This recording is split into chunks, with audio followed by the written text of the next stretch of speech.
communication is key. Communication. Communication. I remember in a class at BYU where I studied, one of my professors was talking about how he interviewed Aaron Rule, and it was about winning jobs. And he's like, Aaron Rule was Kip on Napoleon Dynamite. Yes, he was. And he's a director as well. Yeah, no, he's fantastic. And I think his answer was, "Oh, you just have to be cool." Like that's a big part of winning a job. Yeah. Like these guys are going to hang out with you for, I don't know, however long. Yeah. Sometimes extended periods of time, sometimes short. Mm-hmm. They want to hang out with somebody that they like.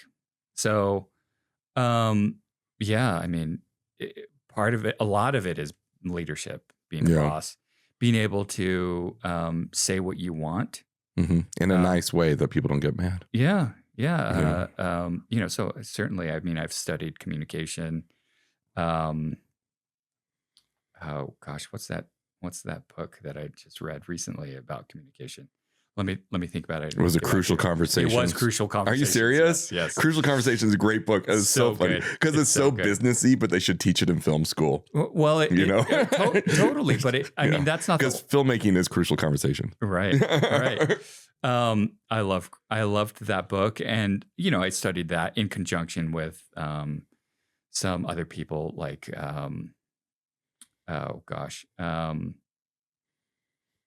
I'm spacing all of the people, all of the books that I've read about this. A lot of therapists talking about communication and reflective listening and so like go to the self-help section of Barnes and Noble and the business section and check out some of the communication books. It really helps. I mean, it helps. How to Win Friends and Influence People. Another good one. It helps in your production and it helps in your relationships. So why not? Why not? Well, again, and that's the interesting thing about, I mean, and you see the difference. Like, and honestly, I'd even say that's a key difference, especially since I moved between the fields. Like, I mean, I love photographers and they're just fantastic people. But, there's interest in not as good as communicators. Like if you have an impromptu speech by even maybe an A-list photographer, like some of the biggest names you can think of, they're going to struggle. They struggle in public speaking, but in filmmaking, like no. I mean, they're basically like a stand-up comedian. Yeah, they're so good. Like like the big directors and stuff. We have to pitch, and we have to pitch at commercials, music videos, TV, film, and why you is so important in all of that. Why are you the best person to tell that story? Yeah, and we have a million stories for why. Mm-hmm. I mean, I think that's why we are filmmakers. Yeah. It's because we have all of this stuff that we've experienced and we want to let it out in some way. So yeah, of course we have to. And actually, funny enough, that we're talking about this, I remember I was, when I was early in my career, I was directing at Ridley Scott and Associates. Yeah. And it was a big deal to me. No, that was huge. Cool. I remember that time. Yeah, it was cool. It was so cool. I felt very fortunate to be with Ridley and I mean, the directors that were on the roster at that time were giant A-list Hollywood directors. And I started pitching for these jobs and I was terrible at it. And it's interesting now. I just moved companies to this new company, and they're a fairly new company in the scene as well. But my old executive producer from RSA is at this new company.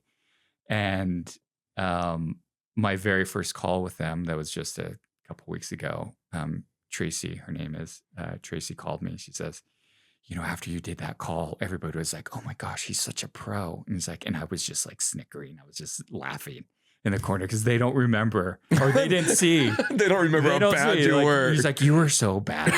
It's like, you were really bad. I mean, I remember one of like my West Coast rep at RSA was telling all the EPs, like, maybe we should put him in improv classes because like, he's really bad. And but she also said, well, kudos to you because you did the work. You figured it out. I read some books. I listened to other people's calls. I sorted it out. It wasn't. Oh my gosh, I was so uncomfortable. I was like, it was tough. No, that's so funny. In fact, actually, that's another thing. Like, I actually took my first acting class 6 months ago. Oh, cool. Yes, it was awkward.